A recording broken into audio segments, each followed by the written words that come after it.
welcome to Bad Influence, the only place you'll be able to see moving screenshots of the very latest games. Check this out, Streets of Rage 2. And the main review this week is Joe and Matt Caveman Ninja on the SNES. Our panel will give their opinion. And I'll be reporting from the world's leading virtual reality research lab. And it's pretty dangerous work, I can tell you. Z Wright, our American reporter, and we'll be seeing more of Z, including the rest of his face, later on in the programme. If you're into computer games, then the Bad Influence studio is the place to be. Why? Well, we've got such a range of equipment. Everything from this, remember this, the 10-year-old BBC Micro, to the very latest in handhelds that Kate's got here. This is called a Quick Shot Supervision. What are you playing on it? I'm playing Chris Ball.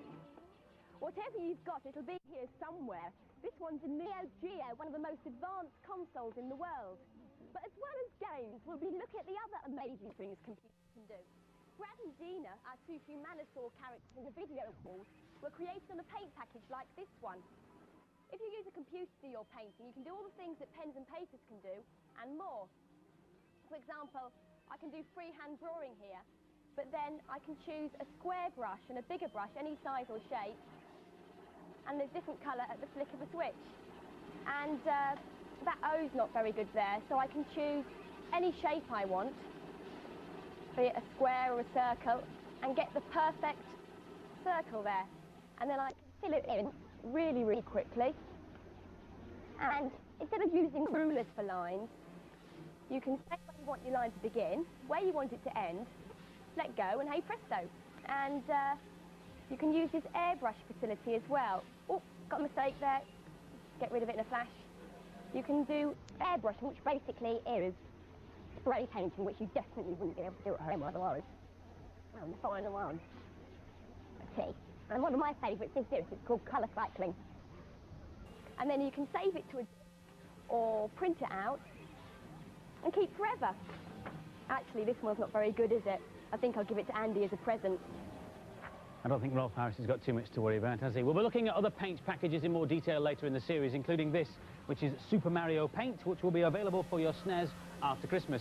In the meantime, though, we do want to hear from you. If you've got computer-generated pictures, animations, graphics, anything we show on telly, we'll get this. Go on. The Bad Influence T-shirt. We'd also like to hear from you, well, if you've got any views on anything to do with computer games, consoles, video games, and we'll give you the address to write to at the end of the programme. In fact, the address and loads of other bits of information will be in what we're going to call the data blast. To access it, all you need is this, your humble video recorder. Video the last minute or so of the programme, including the credits, which is the boring bit where everybody who made the show's names goes across the screen. Then when you've done that, rewind it and play it back. But don't play it back at full speed, using your pause and your phone on your video. Spool through it slowly, and up to 50 pages of information will be at up to 50 pages of information. Pause and your frame advance if you've got one on your video.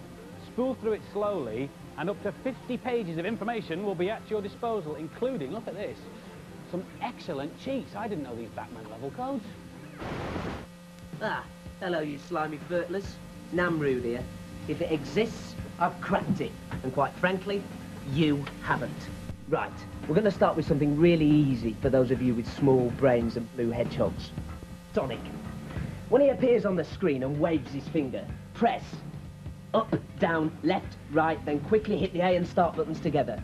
All the levels are then listed on the screen, so you can select just which level you like. Violet, this is what level 2 looks like. Charming, that Namrud. You can't believe a word he says, except when it comes to tips and tricks. And there'll be more coming up in Data Blast at the end of the programme, so watch out for that.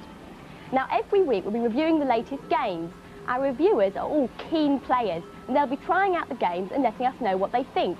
This week's main review is Joe and Matt Caveman Ninja on the SNES. It's a prehistoric action-adventure. Okay, this is great fun to play. It's really fast. It's good graphics. Oh, I've just fallen down a hole. When this happens, a little angel comes up. You jump over, you've got to hit all the pterodactyls, falling down another hole. Jump over. What you've got to do is you've got to kill all these Neanderthal cavemen, and they stole all your women folk. So you've got to battle through each level to kill that. There's lots of good things to do. Jumping, hitting people with your clubs, Basically, you've just got to run through and save everyone.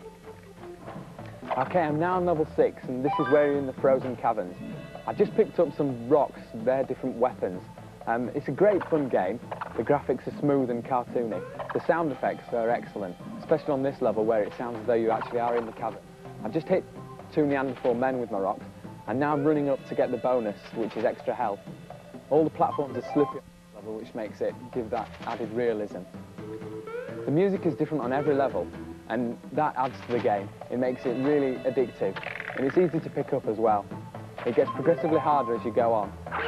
There's different dinosaurs, lots of different baddies, and it stops you getting bored.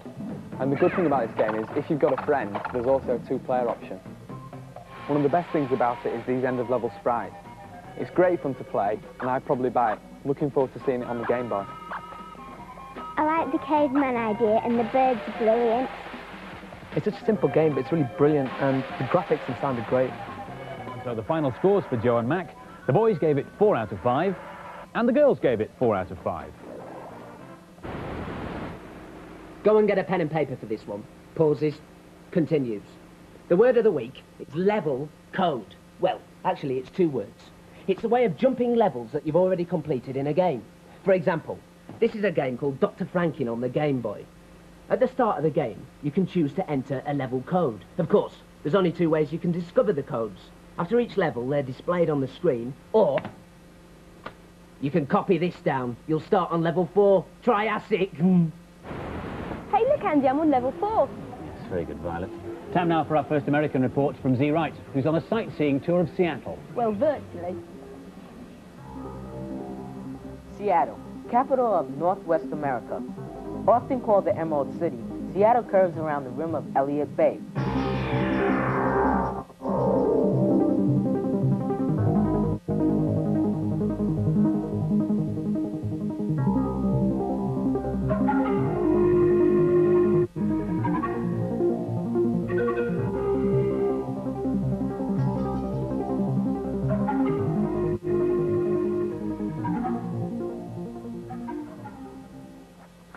That has to be my best sightseeing trip ever, and I didn't have to walk a step. That fly-through view of Seattle only exists inside a computer, but it felt pretty real to me. It's called virtual reality, and it's one of the newest ways for computers to present complicated information. Until recently, you can only communicate with your computer in a much more boring way, feeding it commands through a keyboard or a mouse. For many jobs, this is still the best way to use them. But some people need to cope with more information than can be contained on a flat screen. Now you can actually wear your computer. You're no longer on the outside looking in. The images and sounds go straight to your senses, giving you a complete experience. There's one TV screen for each eye, and these are stereo earphones. And the knob on top of the helmet is called a polemus, and it lets the computer track your movements. And there's a whole series of commands that can unlock secret worlds.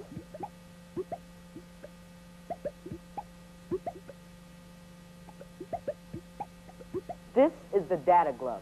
It uses fiber optics to tell the computer which way you want to go, up, down, forwards, or backwards. These fantastic worlds are not just fun to fly in, they demonstrate important new developments in computer science. They were made here at Seattle's Human Interface Technology Laboratory, or HITLab. HITLab was set up because there was a demand for this technology in many, many fields. Architects wanted it, doctors wanted it. Virtual technology allows scientists to get inside the human body. You can fly around inside a perfect replica of a human eye, pulling bits off when you need to get a closer look. The purpose of the virtual eye was to eventually develop a simulator for eye surgery. We're doing this in conjunction with a group called Orbis International, eye surgeons that go around the world to various developing countries and do surgery on blind people and teach the local folks how to do these procedures. So eventually, people learning these procedures will learn them in virtual reality. They will go in and they will see what looks like a real eye, and they'll be able to practice and be able to correct their mistakes without having dire consequences on real people. This virtual model of Seattle's Henry Art Gallery shows how VR can be used by architects to design buildings to precise scale. The virtual worlds give them a much better sense of real space than flat-screen design packages. But the HIT Lab isn't just interested in pictures. Sound that appears to come from the right direction can make the computer world seem much more real. This shark hunt game uses 3D sound so the hunter can work out where the sharks are coming from. At the moment, this is just a prototype for use in science labs, but a big game company is already working with the HIT Lab. Who knows? One day you may take a dip with Mario or Sonic. The future's looking really good. Instead of buckets and wires, you'll be able to slip into cyberspace as easy as putting on a pair of specs. This is Z-Right for Bad Influence in Seattle. Sorry, in cyberspace. A happening place to be. A very happening place to be, cyberspace. See you next week. If you saw films like Lawnmower Man, you might have thought that virtual reality was more realistic than that. But these pictures show us exactly where virtual reality is at the moment. In the film, it's just special effects. It's also very difficult to convey what virtual reality is really like on telly because it's a three-dimensional thing, and telly, of course, is only two-dimensional. But for what it's worth, take my opinion, it's excellent. Now on Bad Influence, this week's news and previews.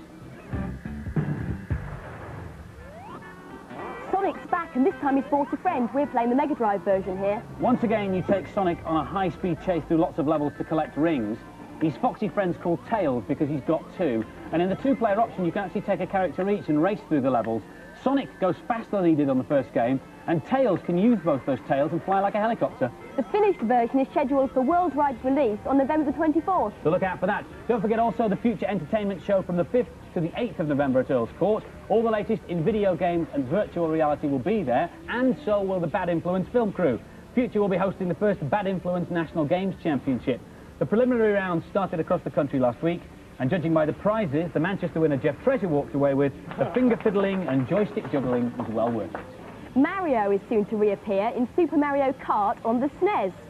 That fearless little plumber has taken to the racetrack and has brought his Mushroom World friends and enemies with him. Mario's been very busy as he appears again here in Mario Land 2 on the Game Boy, due out early December. It promises to have all the fun of Mario Land and more. This time you can see Mario twizzle and spin and even fly when he gets some bunny ears. Oh. If you still think gameplay requires too much effort, meet the Turbo Touch 360 control pad. It takes the strain out of pad bashing as it's touch sensitive. They claim to improve your scores by helping you play longer. Versions to fit most machines should be in the shops by January and will cost you around £20. And now for a mega first. Streets of Rage 2, the unfinished version. All the street action you'd expect, plus the secret weapons hidden inside ordinary-looking objects. This 16-meg game, the biggest ever for the Mega Drive, should be in the shops in January. Remember where you saw it first, here on Bad Influence. Now for some more games reviews. First up this week is Puppy for the Amiga. It's a game like nothing you've seen before, a mixture of platform, puzzles and adventure. Here's Emma. The object of the game is to collect bots, which are just robots, and to take them back to the spaceship so that they can go back to their home planet. Putty's a bit hard to control because it does so many things when it squidges and slimes. I like Putty's graphics because the colours make Putty stand out, and the backgrounds are good with the trees. I like the sound effects, the way it screams and the gun shoots. Over there's a punk rocker with some sunglasses and a gun who's trying to kill me. I'd definitely buy Putty, and I've already recommended it to one of my friends. It's too sluggish. Great graphics and sound, but underneath it's not a good game.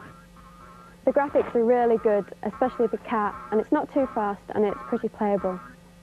And the scores for Putty, the boys gave it 2 out of 5, and the girls gave it 4 out of 5. Next is Super Smash TV for the Game Gear. It's a classic arcade shoot-'em-up based on a futuristic TV game show. It's already appeared in other formats. Here's Lakesh. The graphics are kind of dull. The idea behind it is quite simple, just destroy everything on the screen and collect the power-ups. This is the Mutoid Man, and he's the end-of-level guardian for level 1. To get through the level, it's fairly simple, but once you reach this guy, you need a lot of credits to get past him. I've been spending approximately 10 minutes just to complete this guy, and I'm not really getting very far, or I don't really know if I am. Oh, I'm dead. I won't really buy Smash TV. There are better games out for the Game Gear, and personally I prefer Pac-Man to it. It was quite good, but it was really difficult to see what was going on. It's okay, but the directional fire isn't very good on the Game Gear. And the scores for Super Smash TV, the boys only gave it 2 out of 5, and the girls 3 out of 5. And finally, it's Battletoads for the NES. Here's Amanda. Graphics on this are really fun, and cartoons, and you can really take your aggression out on them. And what I'm hitting at the moment is one of the monsters, and you've got to kill it twice in order for it to actually die. And then you pick up its bones, and you can hit them with this instead. This is level 2, and the gameplay is completely different. The graphics are really amazing. I mean, just look at these pictures, and the music isn't irritating, which is really good as well.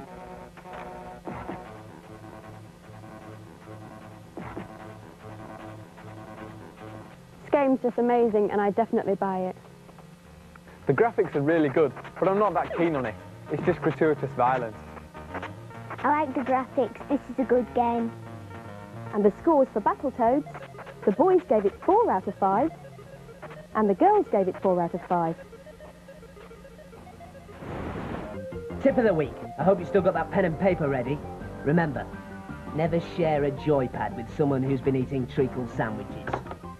Zool is the best-selling game this week on the Amiga, and here's how to cheat at it. When the game's loading, you get this screen. Type in goldfish. The screen flashes. Well, it would, wouldn't it? Because you're now in cheat mode. Keys F1 to F6 let you choose any world that you want. There are some other cheats on the other keys, but you'll have to find those out for yourselves. Thanks, Nam. He'll be turning up every week with tips and hints and cheats. But don't let that put you off. There'll be some interesting stuff too. Yeah, we're going to be asking some serious questions of the game's manufacturers, like, why do console cartridges cost up to £65? But Bad Influence isn't just about games. We'll also be finding out about all the other exciting things computers can do, like this, for instance. And now for something completely different. I'm sorry, I'll say that again. And now for somebody completely different. That wasn't quite as painful as it looked. It's a computer trick called morphing, which is short for metamorphosing. You've probably seen it in commercials or films. This is Igor. Igor's brilliant. He's a very clever little robot. He learns just like we do by trying things out, making mistakes and learning from them. Later in the series, we'll show you how he learnt to hop like that all by himself. And don't forget the Bad Influence magazine, available from mid-November. It's packed full of tips and reviews and info on the programme. And that's about it for this week, except the competition. And the question is as follows. What are the names of our 2 Humanosaur characters? That's those 2 on the screen behind me.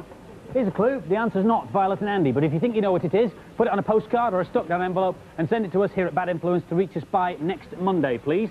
First out of the sack, we'll get a Nintendo Action Pack with Super Scope, but better than that, you'll get a Bad Influence t-shirt as well. Don't forget to video the data blast for the address. That starts in a couple of seconds. And we'll leave you with a clip of Sonic 2. It's a very special secret level that only 2 people and a blue hedgehog know the code for. See you Saturday 9:25 for What's Up Doc. Take care. Bye-bye.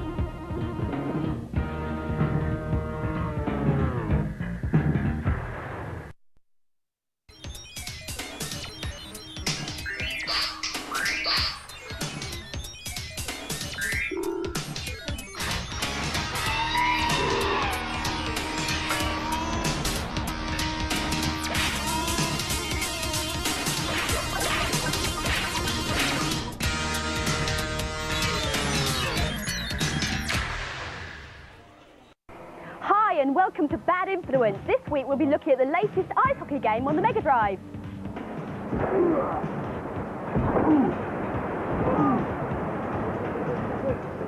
and I'll be reporting from California, where NASA scientists are discovering what it would be like to fly around on other planets.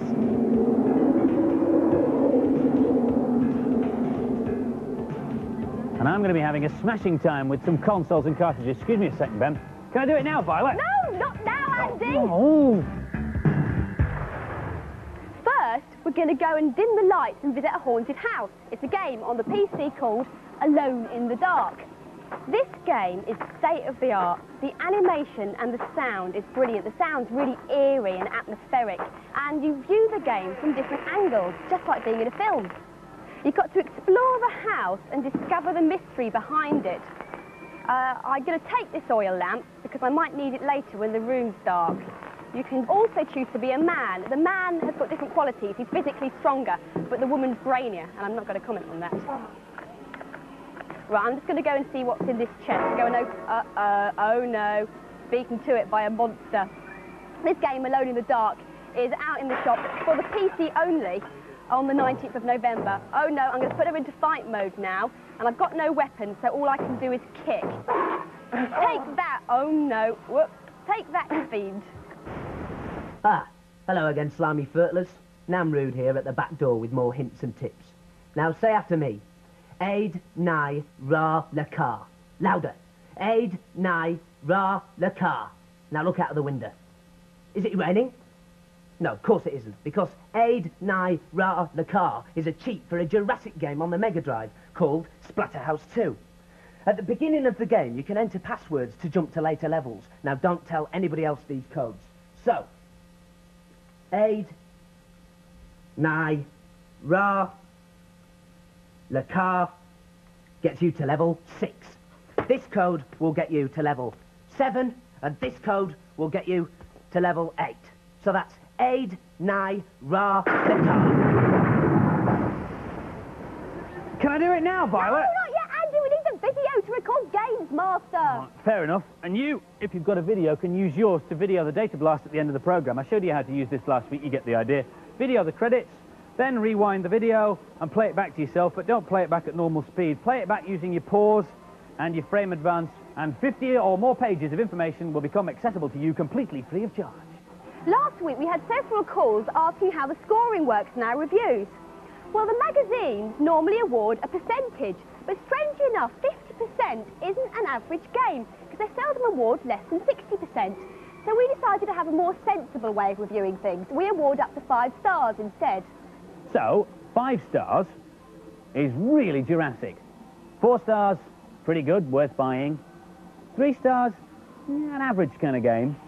2 stars, don't buy it unless you are a real fan of that particular type of game. And 1 star, we wouldn't touch it with a 10-foot joystick. It's a complete turkey. But I'm sure that doesn't apply to our main review for this week. NHLPA Hockey, the follow-up to EA Hockey, one of the best-selling games on the Mega Drive ever. All the big names are there. They all have different playing styles, and here to fight it out for Bad Influence are Adam and Sarah. I like this game a lot, but it's too much like the original EA Hockey, so if you've got it, just don't bother buying it. But I still like it.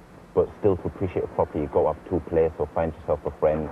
Unfortunately, I've only got Sarah. Thanks a lot. To control a player, B is to pass and tackle, and C is to have a shot at goal. Foul! What do you mean, Thank foul? you. It was a face action, just because I blasted the cup too hard. Yeah, I know, well, that's not my fault, is it? Anyway, here comes my player now. You can't say nothing about fouls. Oh, I don't. what a goal. That's it. Goal is set. One of the problems in this game is you can't see where the puck is because it matches the boots. So that's a problem if you got bad eyesight or something. And look at the play down there, like, it's not violent enough. You hit the players, like, just get back up again. They don't get any real injuries or something. This has been one of the best sports games I've ever played. I've always wanted to go at ice hockey, but I think I enjoyed it a bit better than Adam, being as I am better than him. Yeah, sure you are, I believe you. It's a good-looking game. I really like the feel of the ice. I'd probably buy this one. It looks good, but it's quite confusing. I can't see the ball sometimes. This game is excellent. It's very playable. I would definitely buy it. And so the final scores for NHLPA Hockey, the boys gave it 4 out of 5, and the girls gave it 4 out of 5. Excellent scores.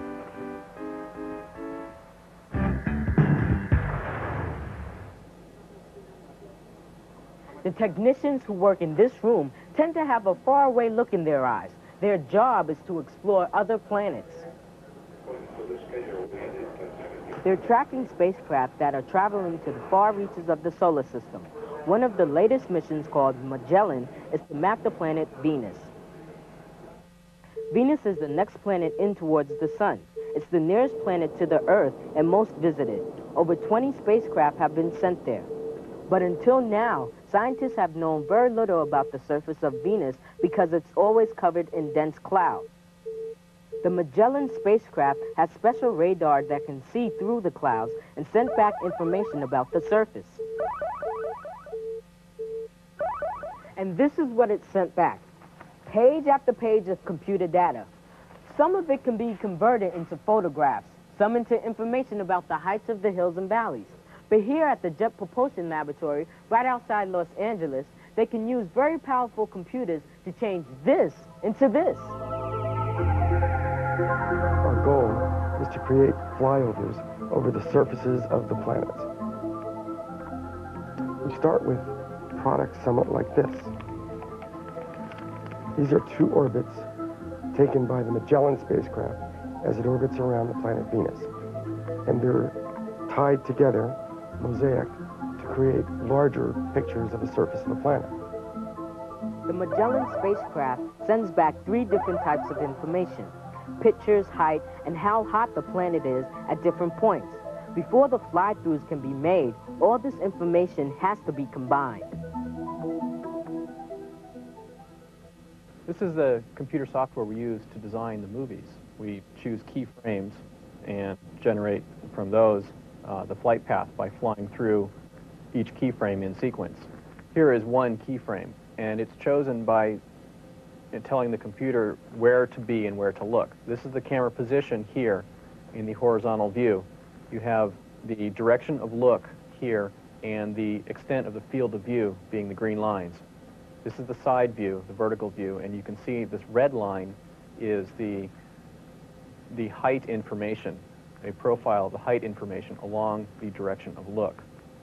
We're looking here up a valley at the volcano, and so you can see the volcano here, here, and this brightening in the height information. So this would be one keyframe. We generate these frames at a rate of about 1 per minute for the videos that we make. And so to do an entire movie might take several days or a week. The team tried out the technique in a more down-to-earth way. They used satellite pictures of California and height data from ordinary maps. The result took the computer 5 continuous days to produce, and this round feature is the famous Rose Bowl.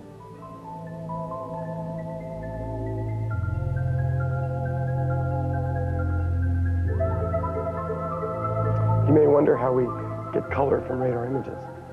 Well, this image was taken by the Soviet spacecraft, and it was taken by a lander. In fact, you can see the edge of that spacecraft, and the data was transmitted back from that lander to the Earth, and so we have a few images in color of the surface. We use the hues from this image to create the color that you see in the Venus flybys.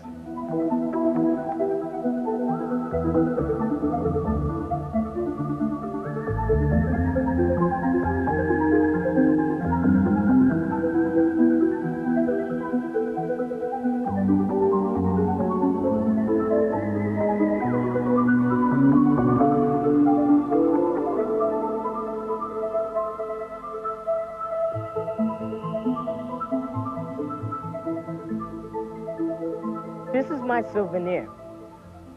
It's a postcard of Venus as you'll never see it, without its clouds.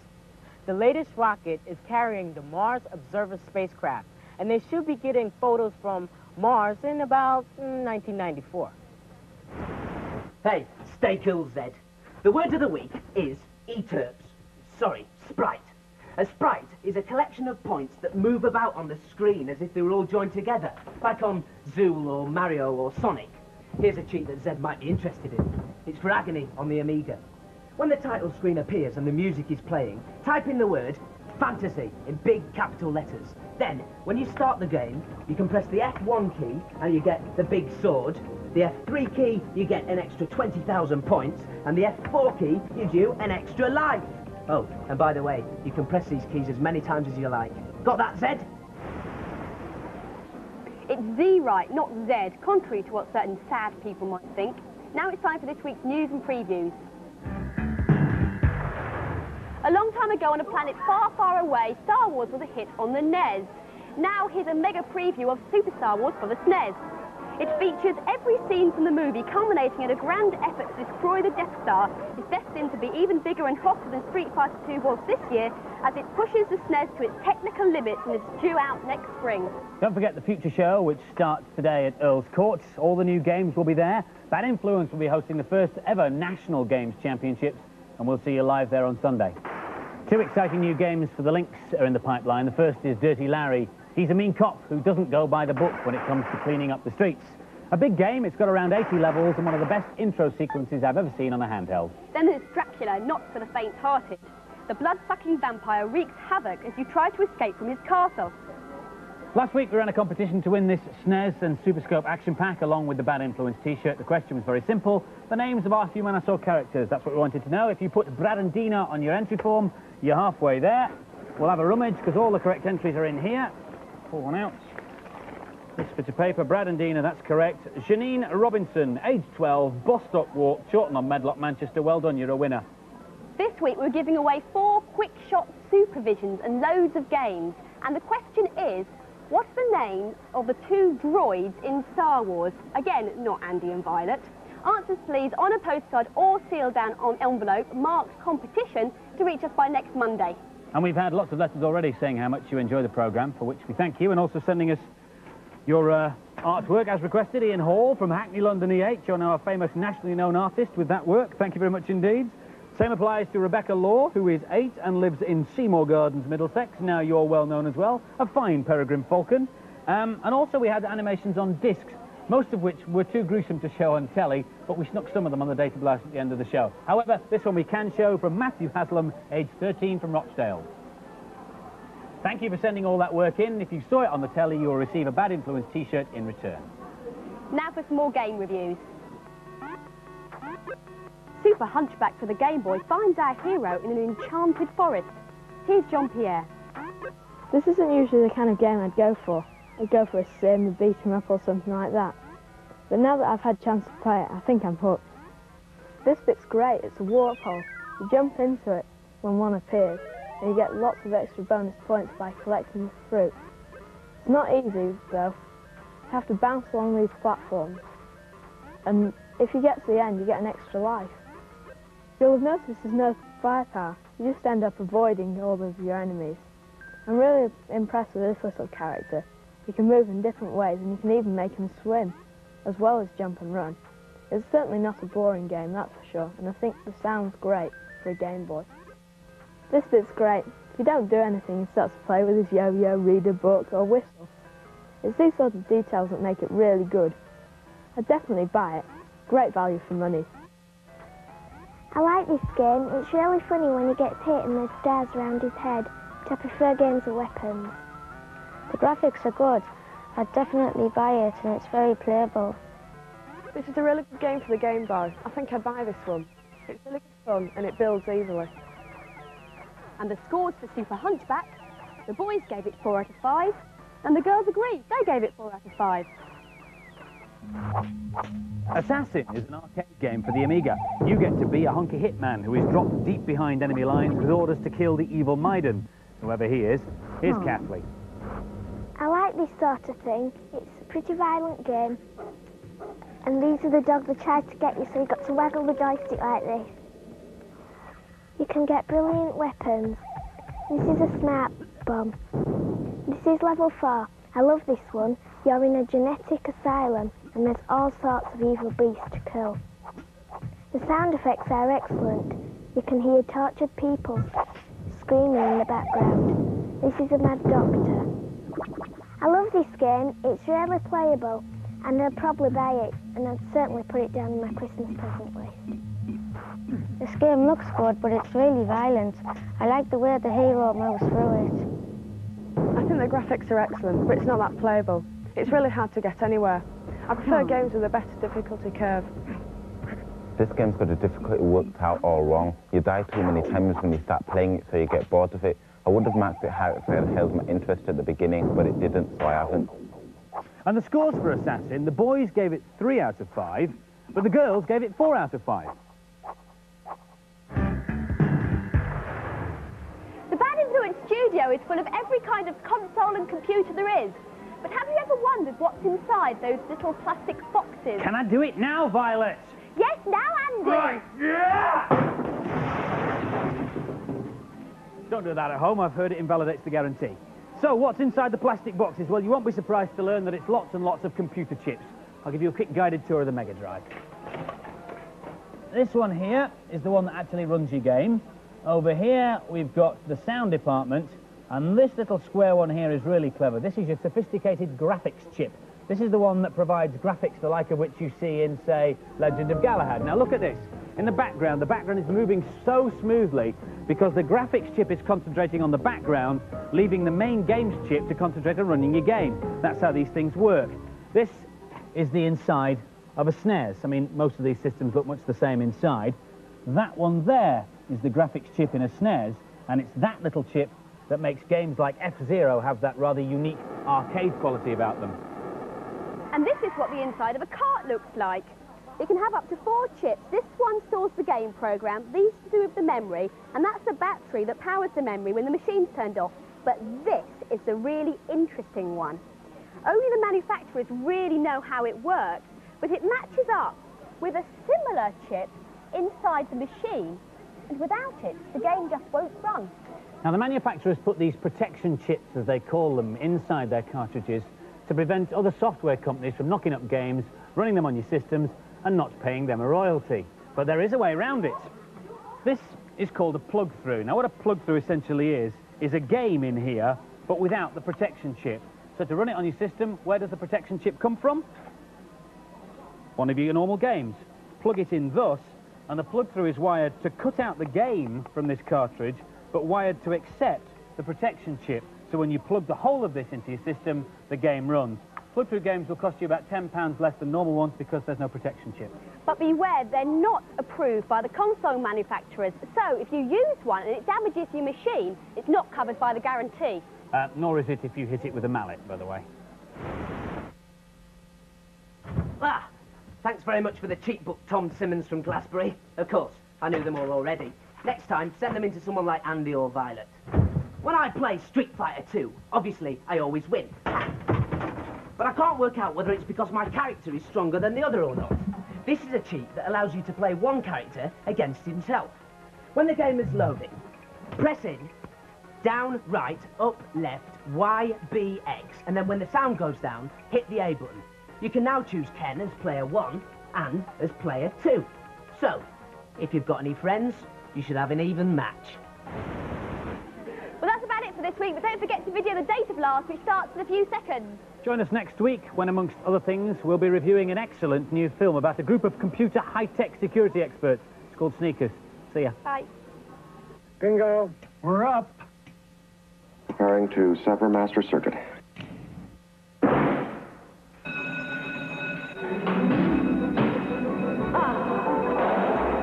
Sure you know which one to cut? Yes. The alarm's always the green one.